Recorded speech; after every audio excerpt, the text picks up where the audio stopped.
Gonna do the unboxing of the BC coilovers for 240. This isn't for my car, it's my buddy's car, but it should be coming today. Here's like instructions and a product warranty. So they're for $95.99 S14, just a 240. I don't know about all the 240 stuff, it's not my cup of tea, so.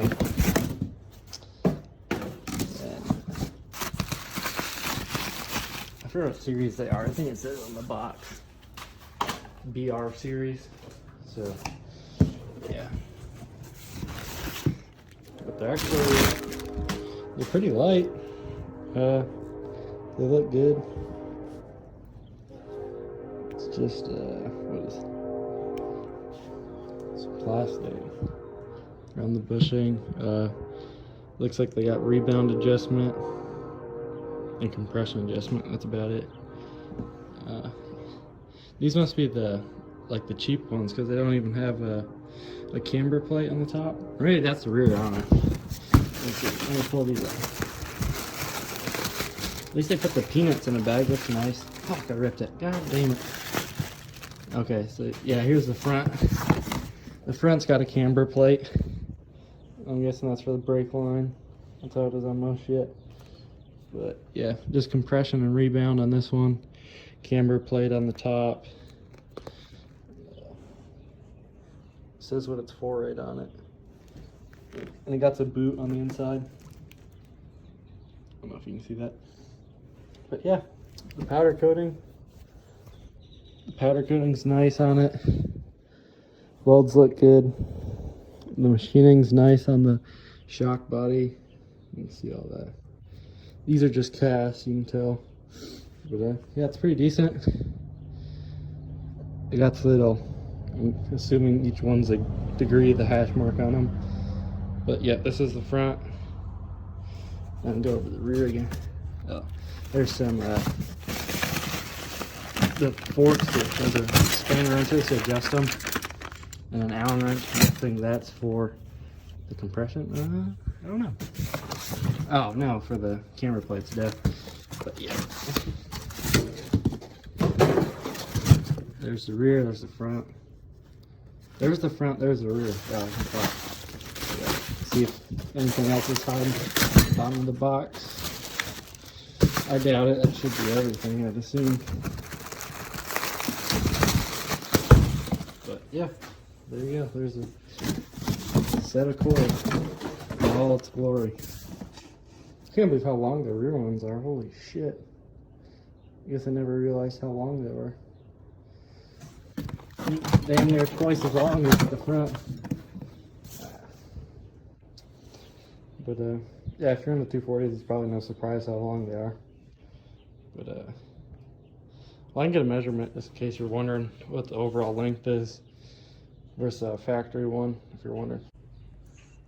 So the center of the eyelet on the rear is going to be about 24.5 inches, so just over 2 feet.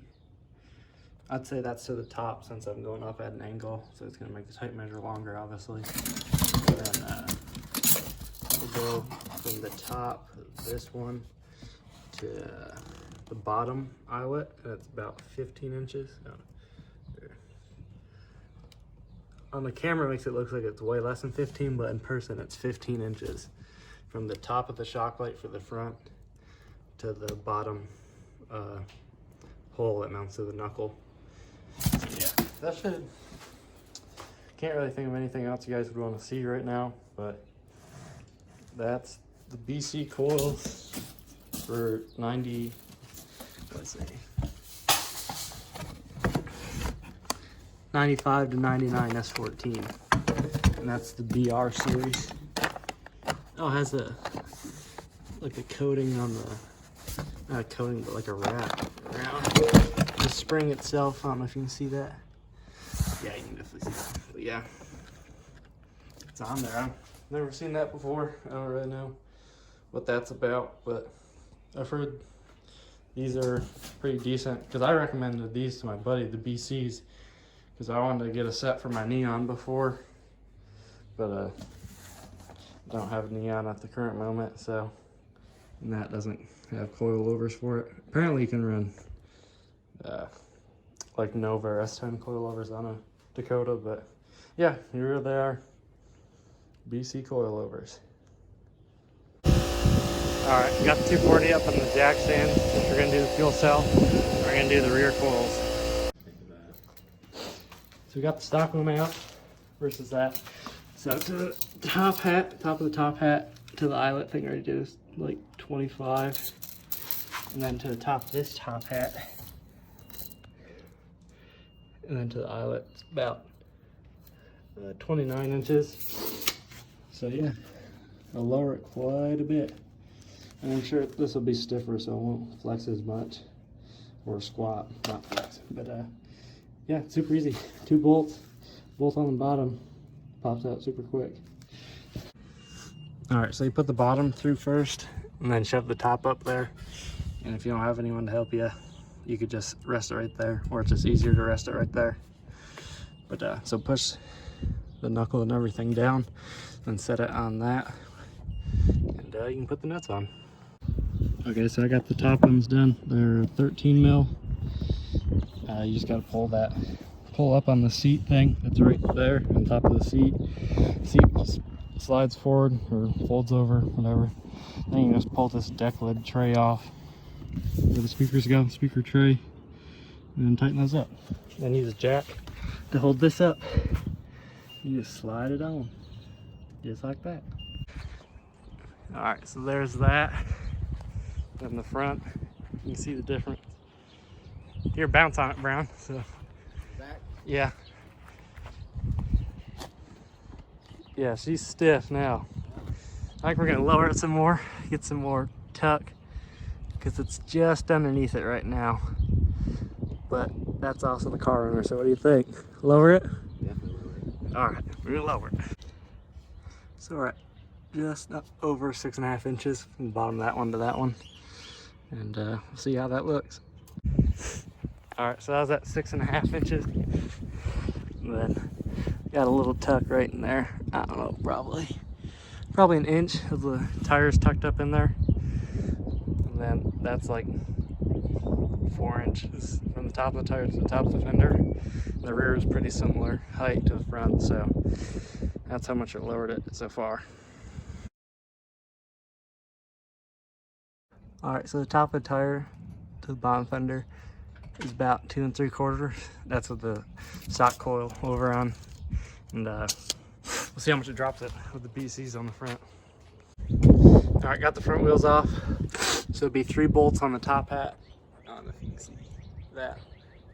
I'm sitting down, but pull this off. Usually you can get a screwdriver in there, twist it off. If it's big enough. Damn it. But I'll get that off. But that clip, pull the brake line out. Yeah, it's looped on the back so you can pull it through.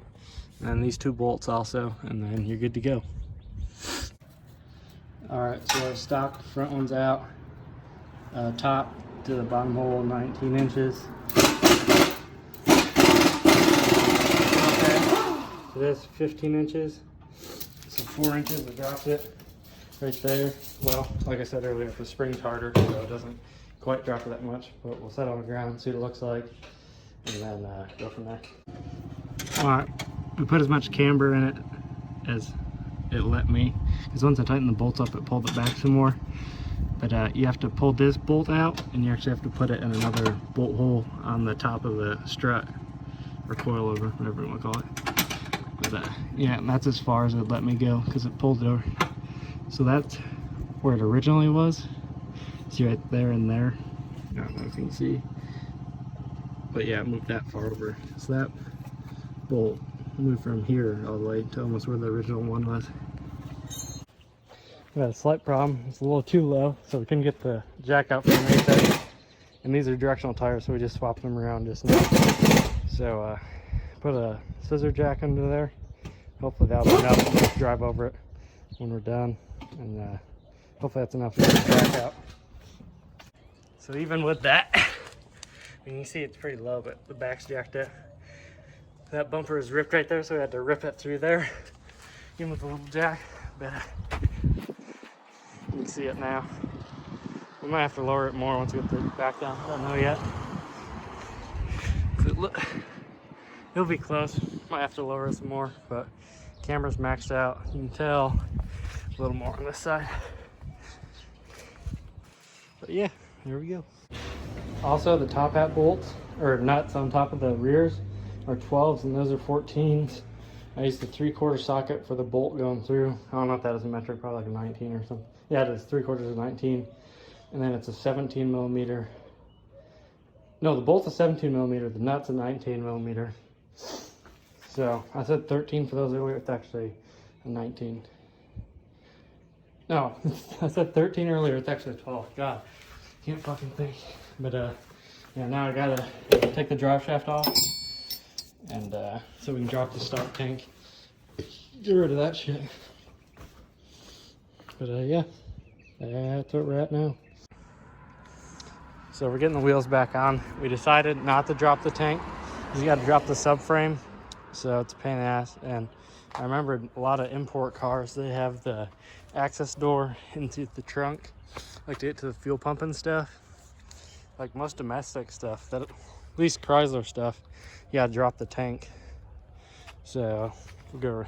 Well, I cleaned up this line, so this is the return line, and then we're messing with fuel pressure right now. It's running shitty now that we got it back together. And then it was leaking right there on the return. Oh, here's another round right. But yeah, up there, got the seats down still, gas all over back here. Got this in, access door off. That. So this is actually the factory wiring, but this fuel pump came with eyelets, so the two wire plug I just cut off, so this must be the sending unit, the 3-wire plug. The 2-wire plug was the power to the fuel pump, and luckily it has arrows on it, so it showed me that that's out. So then I got that one, ran with this fitting because we didn't have like a straight barb to use. Well, I had one that necked down and I was actually cutting the fuel pressure off so much that it wasn't really working for us. And then this is the return. And it just goes straight into there. But this isn't mounted or anything. But you ready to drop it? Did you already take the jack stands out? Oh.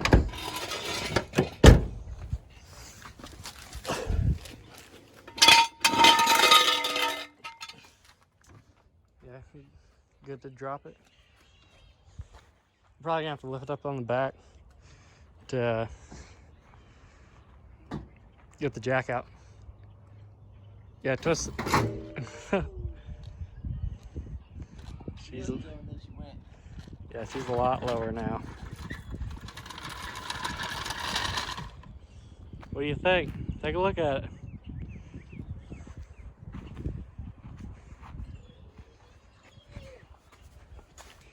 A lot fucking better. Straighten out the wheel so we can see.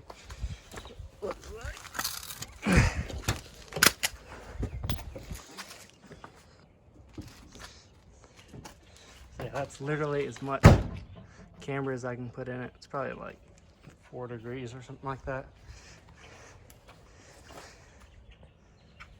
But yeah, the front's pretty equal. That was I think 6. No, it was 1 inch between the bottom and the top of those lock nuts. It was 1 inch. Can't remember if I put that in the video, but yeah, there it is. Got her all back on its wheels.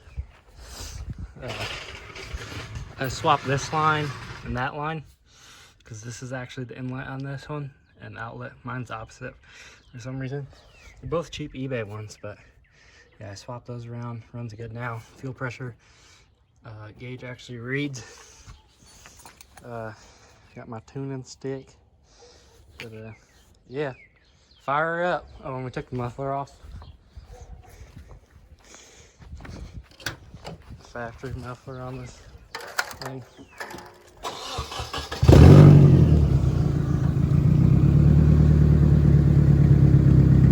Give her a rev.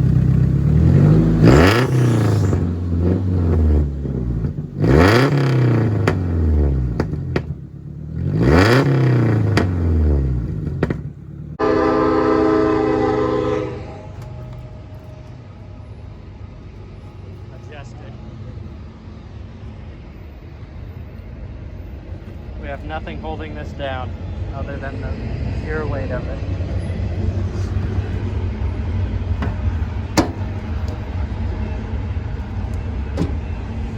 Also, this cap wasn't venting worth a fuck. Like when I took off before, it was super pressurized. I left this loose just as a vent. This is the sending unit. Like I said earlier, it's a free plug for the factory sending unit, so I don't know how I'm gonna get that to work. Is it even gonna reach?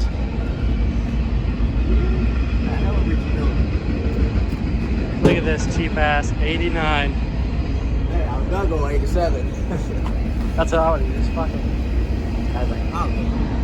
China shipping. Maybe there's a 240 in there. China ship. Oh, this pump's actually fast today. Usually it's slow as fuck. Ew. Really forgot about like strapping it on or something. Yeah, there's like literally no mounts at all.